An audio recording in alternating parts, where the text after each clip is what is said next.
Hi అండి. ఇప్పుడు నేను చూపించే చీర గద్వాల్ కుట్టు బార్డర్ అండి. కాంట్రాస్ట్ బార్డర్స్తో గద్వాల్ పట్టుకి కుట్టు బార్డర్. కుట్టు బార్డర్ అంటే ఏంటంటే మీకు కంచిలో అటాచ్ చేస్తారు కదండి బార్డర్ని, అలా ఇక్కడ వరకు నేసిన తర్వాత అది సపరేట్గా అటాచ్ చేసే శారీ అనమాట. ఈ బార్డర్స్ చూడండి, దాంట్లో మీనాకారి వచ్చింది. కింద వైపు వచ్చేటప్పటికి మీకు నియర్లీ 10 ఇంచెస్ ఉందండి బార్డరు. పై వైపు వచ్చేటప్పటికి ఒక 4.5 to 5 ఇంచెస్ ఉందండి. దానికి గ్రీన్ కన్నీ వచ్చింది. దీంట్లో ఏంటంటే మీకు మీనాకారి వర్క్ కూడా వచ్చింది చూడండి. ఈ డాల్స్ కానీ పీకాక్స్ కానీ ఎంత బాగున్నాయో చూడండి. ఇట్లా మీకు సిల్వరు, గోల్డ్, గ్రీను అంతా వచ్చేటప్పటికి ఇది చాలా బ్యూటిఫుల్గా ఉంది. సో ఈ బూటా కూడా ఏంటంటేనండి మీకు రెగ్యులర్ బూటాగా కాకుండా సో డిఫరెంట్గా ఇచ్చారు చూడండి. ఒక ఫ్లవర్కి 5 లీవ్స్ వచ్చేటట్టుగా ఇచ్చారు. ఇది కూడా థ్రెడ్ బూటా వచ్చింది, కలర్ మారినాయండి. ఇది గ్రీన్ వచ్చింది, ఇక్కడికి వచ్చేటప్పటికి బ్లూ, మళ్ళీ గ్రీను, అట్లా ఆల్టర్నేటివ్గా వచ్చింది.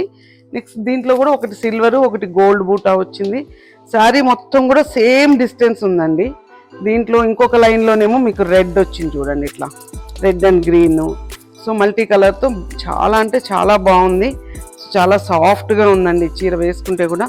బ్లౌజ్ కూడా మీకు ఒకవైపు పెద్ద బార్డరు, ఒకవైపు చిన్న బార్డర్ ఇచ్చి సో బూటాస్ ఇచ్చారండి. ఇవి ఏంటంటేనండి ఇంతకుముందు గద్వాల్ అంటే ఓన్లీ ఎల్డర్లీ పీపుల్ కట్టుకుంటారు అట్లా అనేది ఉండేది మనకి. అసలు ఇప్పుడు అట్లా ఏం లేదండి. యంగ్స్టర్స్ నుంచి ఎనీ ఏజ్ గ్రూప్ వేసుకోవచ్చు. చాలా కంఫర్టబుల్గా ఉంటుంది. మీకు కంచి శారీస్ వెయిట్తో కంపేర్ చేస్తే ఈ వెయిట్ కూడా తక్కువ ఉంటుంది. Pure handloom. సో మీకు మెయింటెనెన్స్ ఈజీ. సో జస్ట్ మీరు ఆ 5 minutesలో శారీ కట్టుకుని వెళ్ళిపోవచ్చు అండి. దీంట్లో నా దగ్గర కలెక్షన్ చాలా ఉంది. మోనోటోన్ కలర్స్ ఉన్నాయి, కాంట్రాస్ట్ ఉన్నాయి. ఒకసారి స్టోర్ని విజిట్ చేయండి. Thank you.